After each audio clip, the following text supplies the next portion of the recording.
The Haunting of Hesteyri, Iceland's forgotten horror. Dare to unearth the secrets. Have you ever felt a chill crawl down your spine, a sense of being watched when you're utterly alone? What if the veil between worlds thinned, revealing a past desperate to be acknowledged? The remote village of Hesteri in Iceland, a place where time seems to stand still, holds secrets buried deep within its desolate landscape. Imagine a place where the wind carries not just the scent of the sea, but also the echoes of forgotten tragedies.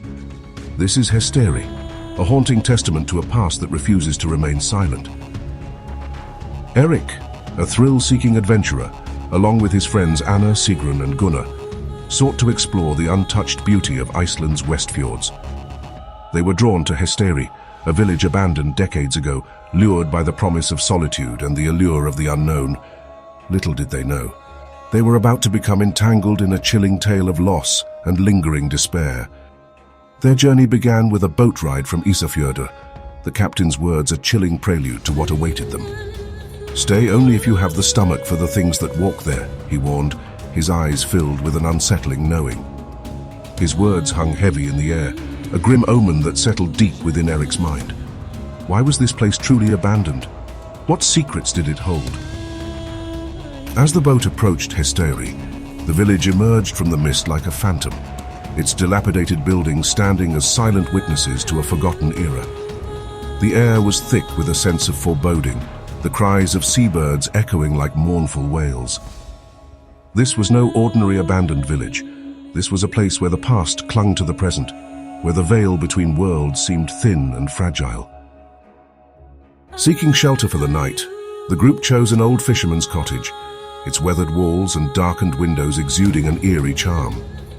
Dust lay thick on the wooden floors, and cobwebs draped from the ceiling beams like ghostly shrouds. A single rocking chair sat in the corner facing the sea, as if waiting for a long-lost occupant. "This place is perfect," Eric declared, trying to mask his unease with a forced enthusiasm. But as the sun dipped below the horizon and the wind howled outside, a chilling question lingered in his mind. Were they truly alone? Or were they sharing this space with something else, something unseen, something spectral? As darkness enveloped Hesteri, the friends huddled around a camping stove, their laughter echoing through the silent cottage. But their merriment was soon interrupted by a sound that sent shivers down their spines, the distinct sound of footsteps outside. Gunnar, attempting to rationalize the unsettling noise, dismissed it as the wind. But then came the knock. 3 slow, deliberate knocks against the front door, each one resonating with an unnerving weight. Silence descended upon the group, their eyes wide with apprehension. Who or what could be knocking on their door in this abandoned village? Anna, summoning her courage, cautiously approached the door, her hand trembling as she reached for the handle.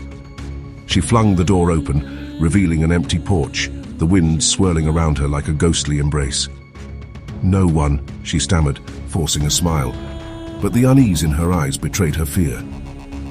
As the night deepened, the friends settled into their sleeping bags, the flickering fire casting dancing shadows on the walls. Just as Eric began to drift off, he heard it, the creaking of the rocking chair, a slow, deliberate motion that sent a jolt of fear through his body. He sat up, his heart pounding in his chest. The others were asleep, oblivious to the unsettling presence that filled the room. His eyes adjusted to the dim light, and he saw it. A figure in the chair, faint and translucent, rocking ever so slightly. A woman, her long hair hanging in damp strands over her face, her hollow eyes fixed upon him.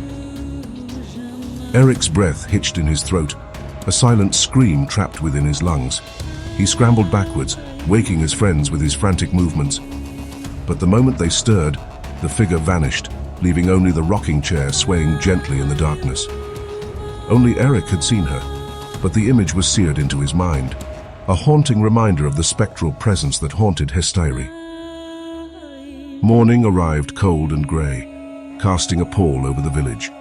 Eric recounted his terrifying encounter, but his friends dismissed it as a nightmare, their laughter tinged with a nervous edge. Determined to shake off the unease, they ventured out to explore the ruins, stumbling upon an old cemetery, its tombstones half buried in the earth, weathered and worn by time and the elements. Sigrun knelt by one of the tombstones, brushing away the moss to reveal a name, Asta Jonsdottir. Below it, barely legible, were the words, "Taken by the sea." A sudden gust of wind swept through the trees, carrying a whisper that seemed to echo from the grave. Sigrun shivered, her face pale. "We should head back," she urged, her voice barely above a whisper. As night fell once more, the sense of unease had intensified, permeating every corner of the cottage. The lantern flickered wildly, casting grotesque shadows that danced along the walls. Then, the crying started. It was distant at first, like the wind carrying sorrow from the cliffs, but it grew louder, more agonized, more mournful, until it seemed to emanate from within the very walls of the house. Anna clutched Eric's arm, her eyes wide with terror. "Tell me you hear that," she pleaded, her voice trembling. "I hear it," he whispered, his blood running cold. The sobbing morphed into words, an eerie, desperate chant that echoed through the cottage. "Egg bade, egg bade, egg bade." Gunnar's face drained of color. She's saying, "I waited, I waited, I waited."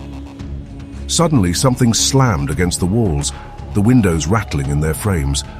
The room seemed to pulse with an unseen energy, the air thick with a palpable sense of dread. The rocking chair moved violently back and forth, as if an unseen force was thrashing within it. Then, the front door burst open, a blast of icy wind extinguishing the lantern and plunging the cottage into darkness. Anna screamed, her voice lost in the howling wind. Eric fumbled for his flashlight, but before he could switch it on, a figure appeared in the doorway. A woman, her soaked dress clinging to her emaciated frame, her eyes black voids that seemed to swallow the light. The crying stopped, replaced by an unnerving silence. The only sound was the wind, a mournful symphony that accompanied the spectral figure.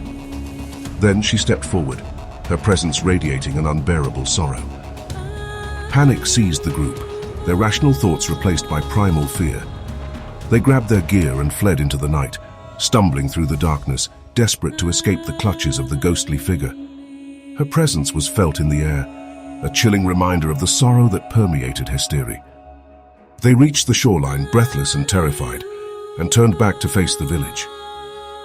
The figure stood at the edge of the village, her sorrowful gaze fixed upon them, her eyes filled with an eternal longing. And then, as suddenly as she had appeared, she vanished, leaving only the wind to whisper her lament. They did not stay to see the dawn. They frantically signaled for their boat, desperate to leave Hesteri behind, to escape the haunting memories that would forever be etched in their minds. As the captain helped them aboard, he saw their pale faces and simply nodded, his eyes filled with a knowing sadness. "She waits," he murmured, his voice barely audible above the wind, "for the one who never came back." As the boat pulled away from the shore, Eric glanced back one last time, his heart heavy with a sense of unease. The village was silent, its buildings standing as silent sentinels of a forgotten tragedy.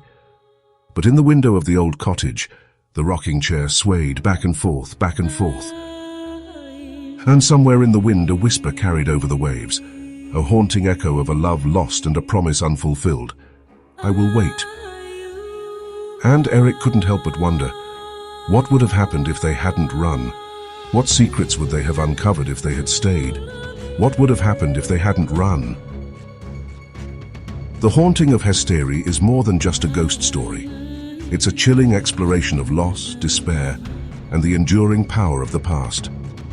Are you captivated by tales of the supernatural? Do you crave to explore the mysteries that lie hidden in the shadows? Share this story with fellow ghost story enthusiasts and spark a discussion about the haunting of Hesteri. Leave a comment below sharing your own experiences with the paranormal or your theories about what truly happened in Hesteri. Subscribe to our channel for more spine-chilling tales of haunted places and unexplained phenomena.